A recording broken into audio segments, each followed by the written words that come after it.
रात लगातार चलने के बाद अल सुबह 3 बजे उड़ीसा से ऑक्सीजन लेकर टैंकर नागदा पहुंचा। मात्र 1 घंटे में खाली हो गया। मनिंदर और मंजीत निःशुल्क मेडिकल ऑक्सीजन उपलब्ध करा रहे हैं। नागदा के हमारे सलोजा जी जो नवोदित इंडस्ट्री जो ऑक्सीजन का काम है वो निःशुल्क कर रहे हैं और अभी गाड़ी खराब हो गई है सोलंकी यहाँ पर, वहाँ से आए हैं ये गाड़ी सुधरा कर, जहाँ पर अभी लोग प्रतीक्षा कर रहे हैं उनको सेवा देंगे।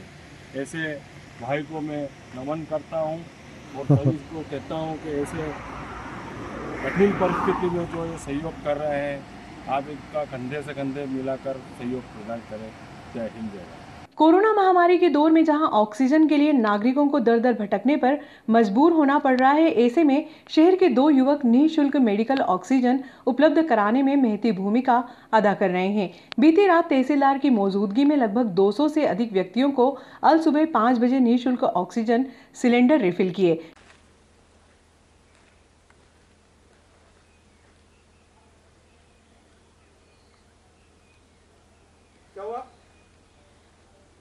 कोरोना महामारी में कुछ लोग आपदा में अवसर खोज रहे हैं तो कुछ लोग मानव जीवन को बचाने में सर्वस्व न्योछावर करने में जुटे हुए हैं।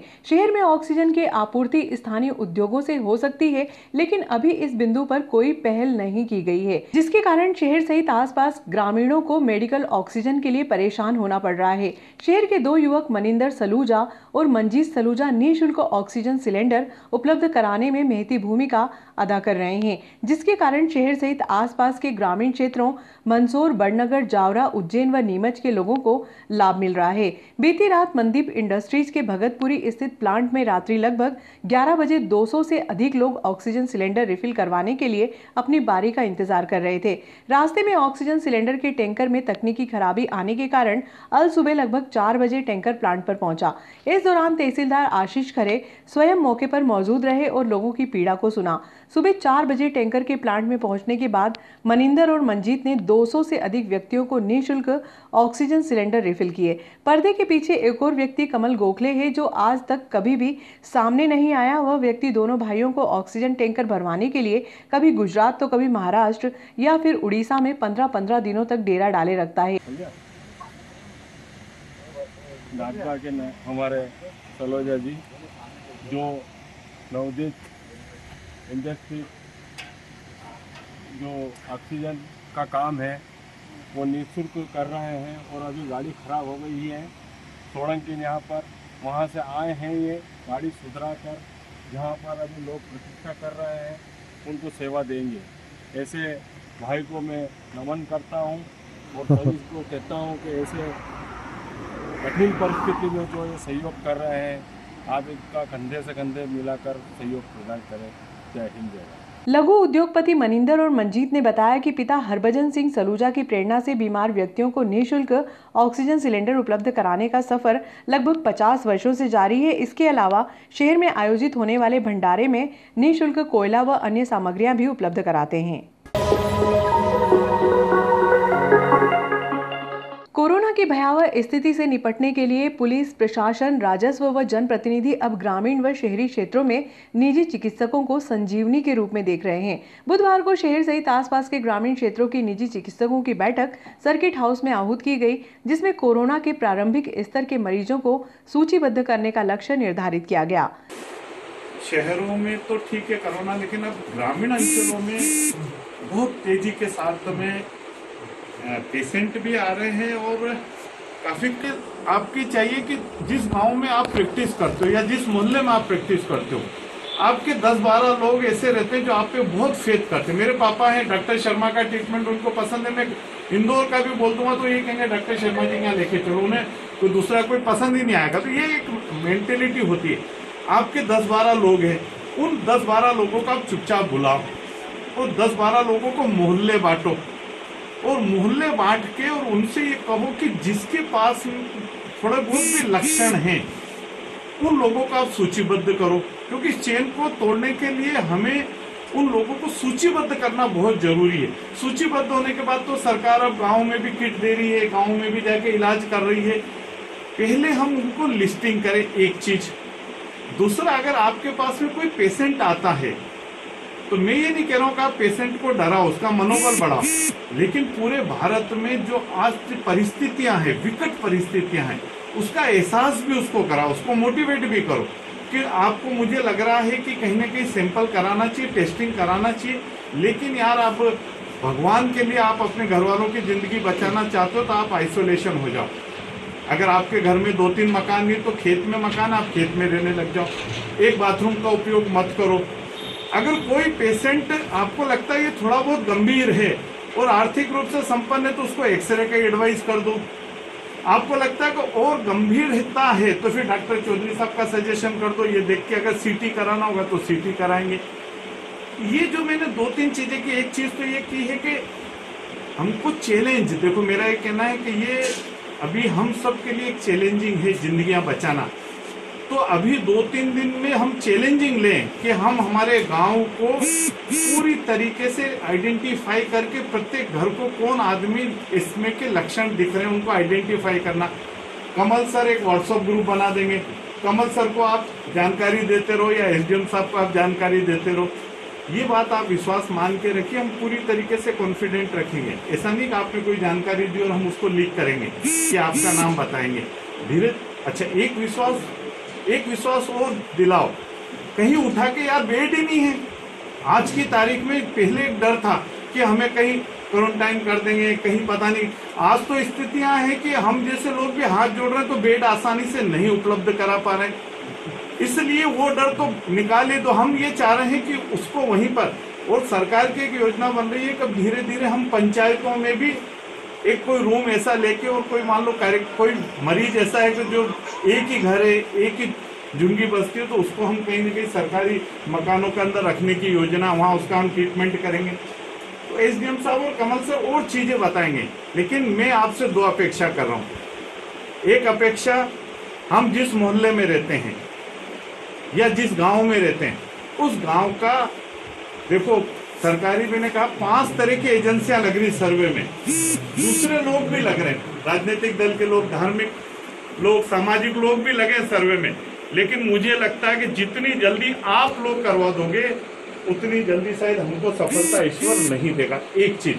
दूसरा, पेशेंट की जैसी गंभीरता है उस गंभीरता के हिसाब से आप उसको सजेस्ट करें, ताकि वो इतना लेट नहीं हो जाए कि उसकी जिंदगी बचाने में हमें समय लग जाए। तो ये जो चीजें हैं, इन चीजों में थोड़ा सा ताकत के साथ आप सरकार की मदद करो। बाकी तो डॉक्टर साहब को मैंने आज इसीलिए एसडीएम साहब को कहा गया, डॉक्टर साहब को बुलाओ तो एक प्रारंभिक, मान लो कोई ऐसा। कोरोना की चेन को तोड़ने के लिए एसडीएम आशुतोष गोस्वामी ने बुधवार की सुबह ग्रामीण क्षेत्रों में पहुंचकर स्थिति का जायजा लिया। इस दौरान एसडीएम ने ग्रामीणों को बताया कि कोरोना यदि ग्रामीण क्षेत्रों में फैलता है तो स्थिति विपरीत हो सकती है। वर्तमान में देखने में आ रहा है कि नागदा, इंदौर, उज्जैन सहित रतलाम में बिस्तरों की कमी बनी हुई है। ऐसी स्थिति से निपटने के लिए कम से कम लोग अपने घर से बाहर निकले। हम लोग को जनरल जानकारी आई कि इस गाँव में, इस बस्ती के लोग नहीं करा रहे टीकाकरण, इसलिए डॉक्टर साहब खुद आए हैं बाहर से, जनपद मैडम है, थाना प्रभारी जी आए, मैं आया।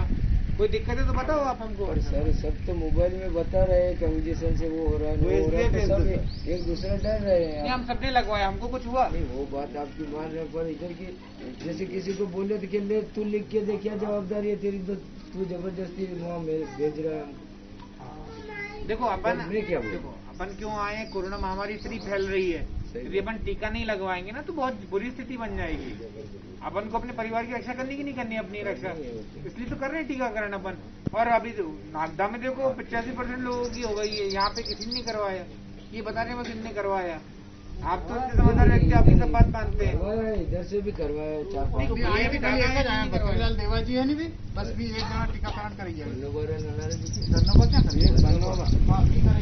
बताओ मरे हैं क्या, बताओ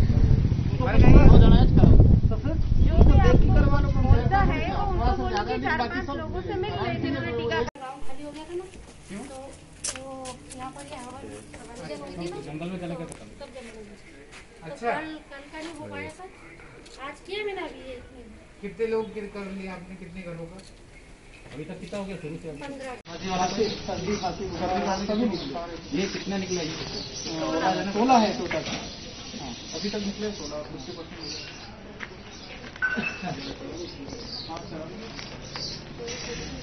हाँ किट उपलब्ध करा देंगे आपको फिर डॉक्टर साहब, है ना, किट उपलब्ध करा दीजिएगा, ठीक है। लोग बताना कोई सर्दी खांसी कोई छुपाने वाली बात नहीं है यार, उससे क्या होगा ना, दवाइयाँ मिल जाएंगी उनको, नागदा उज्जैन जाना नहीं पड़ेगा, घर बैठे दवाई मिल रही है, ठीक है। ये 2-3 कोई डरने वाली बात नहीं, सर्दी खांसी घर जाके दवाई मिलेगी आपको, है ना। लेकिन जब तक बाहर मत घूमना गया, नई आबादी में गए थे, दूर रखना, गर्म पानी पिलाना,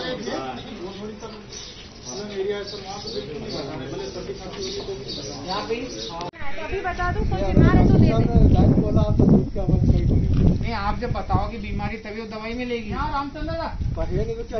किसी को भी नहीं, पूरे मोहल्ले में सब स्वस्थ है। ये आया है नहीं, अपनी सुरक्षा वास्ते आया है। आप आमाती लोग नहीं मान रहे तो ये देखो साहब है, सुनो, अरे सुनो, आपके गांव में आज कौन कौन आया? मैं SDM हूँ, ये अपने TI साहब है थाना प्रभारी, ये CO जनपद मैडम है, ये BMO साहब है, डॉक्टर साहब है, बड़े डॉक्टर साहब है, पूरे नागदा खासरोद के उन्हेल के सबसे बड़े डॉक्टर यही हैं।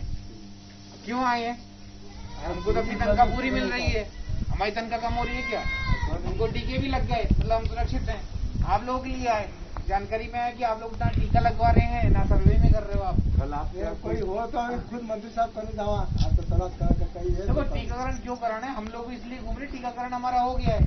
आपका पता चला आप लोगों ने किसी ने टीका ही नहीं लगवाया, टीका नहीं लगवाओगे, महामारी आ गई, कितने लोग मरेंगे?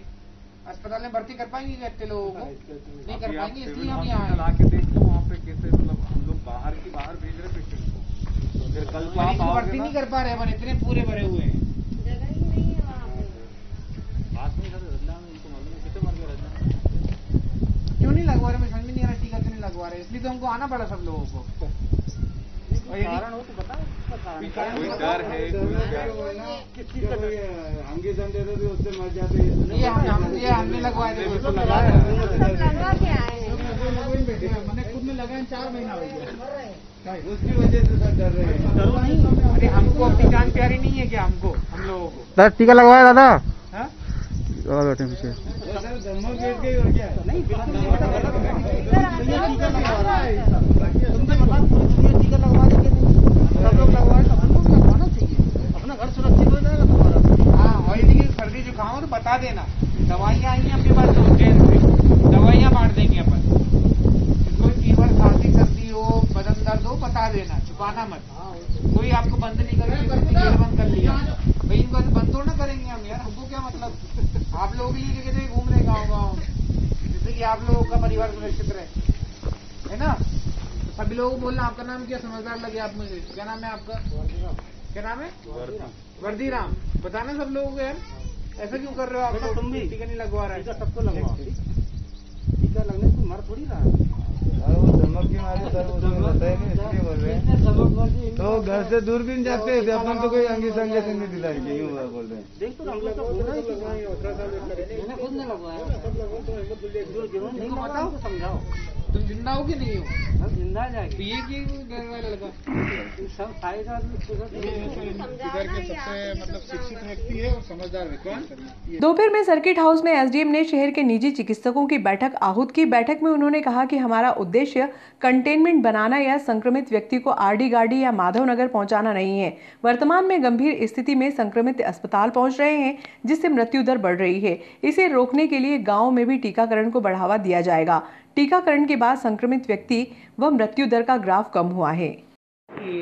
और डॉक्टर पवन का कि अल्प समय में इन्होंने इस मीटिंग को आयोजित कराया गया। आप लोगों से ये जो डिस्कशन हुआ बड़ा ही ज़रूरी था, यह डिस्कशन और बहुत ही निर्णायक होगा ये डिस्कशन, क्योंकि जिस तरह से कोविड की जो स्थिति है, बड़ी ही गंभीर स्थिति में हम लोग पहुँच गए हैं। 3-4 दिन से लगातार मैं भी देख रहा हूँ कई जो पेशेंट्स हैं उनकी डेथ्स भी हो रही है सिविल अस्पताल में। कहीं ना कहीं जो चीज़ें वो निकल के हैं कुछ इस प्रकार के हैं कि जब तक वो आइसोलेशन सेंटर में पहुंचता है मरीज सिविल अस्पताल में, तब तक उसके 50-60%, चाहे वो सिविल अस्पताल, चाहे डॉक्टर चौधरी हो, चाहे वो जनसेवा हो, तब तक उसकी ऑलरेडी 50 से 60% लंग्स ऑलरेडी उसके डैमेज हो चुके होते हैं और उसका SpO2 मतलब 50-60 तक पहुँच जाता है। मतलब कहीं ना कहीं वो बहुत लेट आ रहा है वहाँ पर। यही कारण था कि अपन लोगों ने सर्वे शुरू कराया, घर घर जाकर, ग्रामीण क्षेत्र में, शहर में, दोनों जगह जाके अपन सर्वे करवा रहे हैं, जिसमें आंगनवाड़ी कार्यकर्ता हैं, ANM है, शिक्षक हैं, ग्रामीण सचिव और अपने GRS वगैरह उसमें इन्वॉल्व है। लेकिन तब भी जिस प्रकार के रिजल्ट आने चाहिए उस प्रकार से आ नहीं रही, क्योंकि लोगों में कहीं ना कहीं इनिबिशन है, लोगों में हिचकिचाहट है सिम्टम शेयर करने का। तो जिस प्रकार से सजेशन आ रहे हैं, शेखावत जी का भी जो अपने को इनपुट मिला था, उनका ये कहना था कि यदि हम आप लोगों से, क्योंकि आप जनता के बीच में रहते हैं, आप सभी मेडिकल प्रैक्टिशनर्स हैं, तो ये आप लोग रहेंगे इन्वॉल्व, सबसे पहले आप लोगों के पास ही आते हैं। तो अर्ली डिटेक्शन ऑफ सिम्टम्स और अर्ली ट्रीटमेंट, जो कि उद्देश्य है कि जल्दी जल्दी हम जो जिसको भी ऐसे लक्षण आ रहे हैं, कोविड या कोविड संबंधित जो बीमारी है उसके लक्षण यदि आ रहे हैं, उसको हम प्रारंभिक तौर पे ही अच्छे से उसको कैच कर लेते हैं, तो एक बैरियर इफेक्ट क्रिएट होगा, जिससे कि जल्दी से जल्दी हम उस पर कंट्रोल करने की पूरी पूरी कोशिश रहेगी। अब क्या होता है, वो घर ही घर में यदि ट्रीट करते रहते, जैसे डॉक्टर चौधरी ने बताया कि शुरुआत में उसको स्टेरॉइड वगैरह दी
यदि आपके पास ऐसे पहले तो आप ये देखिए कि आज वो पहला दिन है, दूसरा दिन है, तीसरा दिन है, आप उससे हिस्ट्री लो कि आज कब से आ रहा बुखार। यदि उसके पास 1-2 दिन की हिस्ट्री है तो ठीक है, आप उसका इलाज चालू कर दो। और उसको अगर फिर 4-5 दिन पुराना मरीज आ रहा है तो आप उसको देखो मत, मतलब टैबलेट दे दी भाई, आप आगे जाओ, उसका फॉलोअप जरूर करो। यदि फॉलोअप करोगे तो ही अपने पकड़ में आएगा। वो पता चला उसने आपसे ले लिया, कहीं और चला गया, तो आपको निगरानी तो रखनी है। हमारी एएनएम को बता दो, आशा कार्यकर्ता को बता दो, और भी जो अपने आंगनवाड़ी वाली होती है उनको बता दो कि हाँ ये मरीज मेरे से गोली ले गया है और अभी भी ये घर पे है, तो निगरानी रखें इस पर। तो कम से कम ये तो होगा। और हम जो आपको वीटीएम प्रोवाइड करेंगे तो आपको संभवतः मतलब हम लोग 5-5 दे पाएँ, इतनी तो दे ही देंगे। तो आप जिसको भी संभावित मरीज़ लगे आपको कि जिसका SpO2 भी डाउन हो रहा है, और उसको आप आगे की हिदायत भी दे ही दो कि भैया आप रेफ़र हो जाओ। नहीं मानता वो अलग बात है, लेकिन आप उस पर निगरानी रखो। उसका जैसी रिपोर्ट आए तो अपन लोग उस पर आगे करेंगे, कंटेनमेंट बनाएंगे। और ये सब चीज़ें भी बताना है, लेकिन डराना नहीं। जैसा कि सर ने भी बताया कि भय नहीं फैलाना अपने को। अगर भय फैलेगा तो एक और छुपाएगा वो चीज़ों को। जब तक वो उसको कॉन्फिडेंस में लेना, ये चीज़ें तो सभी सर ने भी बोली है। और आप लोग जो उपचार कर रहे हैं उसमें डेक्सामेथासोन का बिल्कुल यूज़ नहीं करना, जो सर ने भी बताया, चौधरी सर ने, क्योंकि कहीं ना कहीं हम लोग सभी यूज़ करते हैं, हम लोग भी यूज़ करते हैं, लेकिन अब ऐसी स्थिति में नहीं यूज़ करना है क्योंकि फेफड़े वैसे ही ख़राब हो रहे हैं उससे। और एक ऑक्सीजन का, यदि कोई घर पे ऑक्सीजन लगवा रहा है तो आप उसको भी चेक कर लो भाई, किसके प्रेस्क्रिप्शन से लगवा रहे हो, किसने आपको एडवाइस किया है। तो ये चीज़ें भी आप हमें बताएंगे तो थोड़ा ठीक रहेगा, हम लोग पकड़ पाएंगे उसको। और ये भी चीज़ें बताओ कि वैक्सीनेशन का क्या इफ़ेक्ट है, क्योंकि वैक्सीनेशन हम इतना प्रयास कर रहे हैं, हमने जगह जगह हर गांव में बूथ लगाए, शहर में इतने लगाए, हमारा कवरेज फिर भी अभी तक हम लोग 40% लगा पाए अभी भी। मतलब जो एक एज ग्रुप है ना 44 से 60 वाला, उसमें हम लोग अभी 40% पे पहुँचे हैं, है ना सर। क्योंकि हम यही चाहते हैं कि सभी लोग वैक्सीनेट हो, तो कम से कम वैक्सीन का प्रभाव तो रहेगा। आज हम सभी लोगों ने वैक्सीन लगाई है, हम लोग इसके बीच में रह रहे हैं, तो ये चीज़ मैसेज भी दो आप कि भैया वैक्सीन लगाने से कुछ गलत नहीं हो रहा है। कुछ हुए भी है, किसी की डेथ भी हुई है तो वो किसी कारणवश हुई है, उसको इससे जोड़ के नहीं देखें। आप उदाहरण प्रस्तुत करो ना भाई, मैंने भी लगा, सभी लोगों ने लगा, ये दोगे तो हर कोई लगाएगा। क्योंकि अभी भी आज भी हम फील्ड में गए गाँव में तो कई लोग ऐसे हैं, हंस रहे, बोले हमने तो नहीं लगाया, वहाँ से कोई बात होती थी तो हमने नहीं लगवाया, डर बैठ गया। तो ये डर आप लोगों के माध्यम से भी ख़त्म होगा, है ना। बाकी आप लोग सभी हमें रोज़ लिस्ट प्रोवाइड कराएं, है ना, मेरी एएनएम को दे दे भले ही, और अपन एक व्हाट्सएप ग्रुप बना लेंगे, उस पर भी आप लोग सजेशन ले सकते हैं, ठीक है। Thank you. ये सब 5-6 दिन बाद 7 दिन बाद वाले हैं, तो ये टीका लगाने के बाद कांटेक्ट में आ रहे हैं किसी के कोरोना वाले। कोरोना इतना ज़्यादा है कि संपर्क में, इसलिए तो संपर्क अवॉइड करना है, एक दूसरे से मिलना जुलना बंद करना है बिल्कुल। ये कांटेक्ट में आने के बाद इनको कोरोना इन्फेक्शन हो गया और वो इन्फेक्शन धीरे धीरे बढ़ रहा है, और उन्होंने उसको वैक्सीनेशन से जोड़ दिया कि वैक्सीन लगाया उससे हो गया। सर इसमें एक तरीके से बता सकते हैं। कोरोना महामारी के चलते नागदा में भी मौतें हो रही हैं। एकमात्र मुक्तिधाम होने के कारण संक्रमित व गैर संक्रमितों का दाह संस्कार एक ही स्थान पर होने से यहां कार्यरत कर्मचारियों को संक्रमण न हो, इसलिए सुंदर सिंह चावला व अक्षय बेस ने पीपीई किट उपलब्ध कराई। मुक्तिधाम सेवा समिति द्वारा ये जानकारी मिली है कि मुक्तिधाम में पीपीई किट की बहुत कमी आ रही है एवं पिछले 4 दिनों में 35 से अधिक अंतिम संस्कार यहाँ हो चुके हैं व दाह संस्कार करने में काफी परेशानियां आ रही हैं। दोनों युवाओं द्वारा 10 पीपीई किट व फेस शील्ड की व्यवस्था कर मुक्तिधाम सेवा समिति को दान की गई। लोगों से अपील है कि पीपीई किट जितनी हो सके दान करें। नमस्कार, मैं सुंदर सिंह चावला। मैं अक्षय बेस। जब नागदा नगर की मुक्तिधाम सेवा समिति द्वारा हमें यह पता लगा कि वहाँ पे पीपीई किट की कमी आ रही है और पिछले 7 दिन के अंदर अंदर करीबन 40 देह संस्कार वहाँ पे करे गए हैं और पीपीई किट की बहुत ज़्यादा कमी आ रही है, तब हम दोनों भाइयों के छोटा सा एक प्रयास करा कि 10 पीपीई किट वहाँ दान करी। और लोगों से ये अपील करना चाहते हैं हम कि जो वहाँ की सेवा समिति की जो भी व्यवस्था है उन पे ध्यान दें। यह देखते हुए मेरे बड़े पापा सिख समाज के अध्यक्ष श्री अमरजीत सिंह जी चावला आगे आए और उन्होंने 25 पीपीई किट दान करने का वादा करा है, जो परसों तक दान कर दी जाएगी।